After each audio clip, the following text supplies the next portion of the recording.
Here's a short sale update of the top 10 legal mistakes sellers and agents make in a short sale.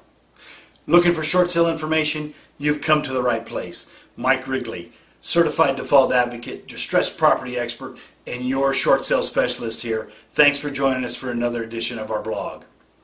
So let's talk about the top 10 mistakes that sellers and agents make, according to the California Association of Realtors. Number 1. Accepting the buyer with the highest offer without regard to other contractual terms. It's not only price, guys, it's also what's involved in the contract that makes a good contract. Not properly handling multiple offer situations with multiple buyers.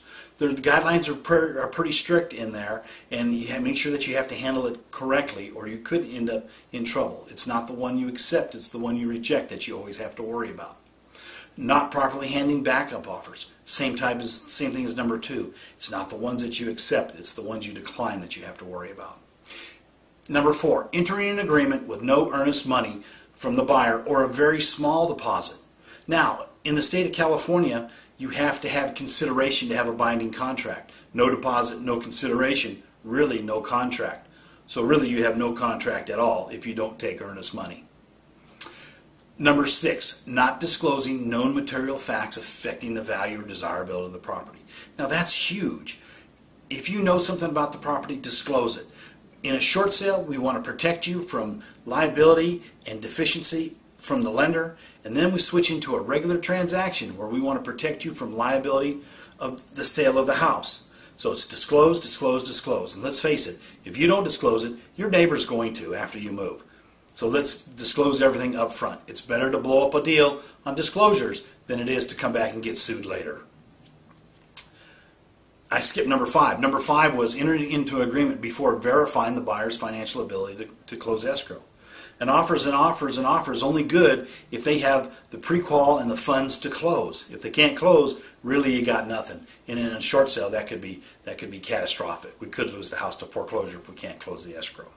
So let's jump back down to number 7. Number 7, not providing the buyer with the legally required disclosures. So worse than not disclosing is not giving them disclosures at all. That's just nuts, guys. Don't do that. Number 8 is not obtaining the buyer's written acknowledgement that they received the disclosures. So let's backtrack. You got to give them the disclosures. You got to disclose everything that you know, and then you got to get in writing that they received them. And you do that by making sure that they've initialed and signed every disclosure.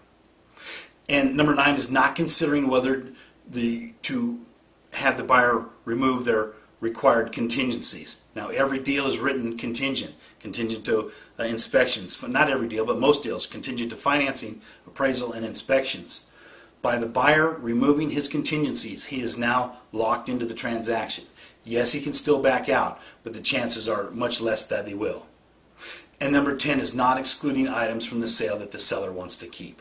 So naturally, light fixtures, stove, oven, dishwasher, disposal, those are all window coverings. Those are all included in the sale unless you exclude them.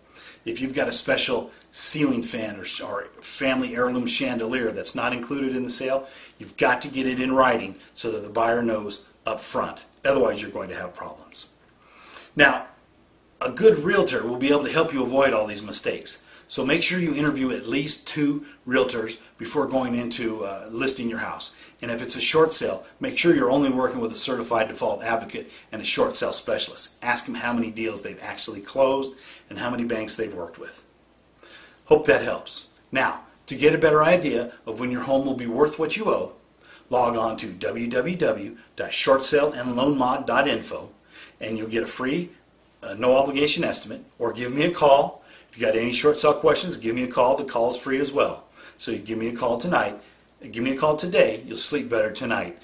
You'll be glad you did. I'll see you soon. Thanks.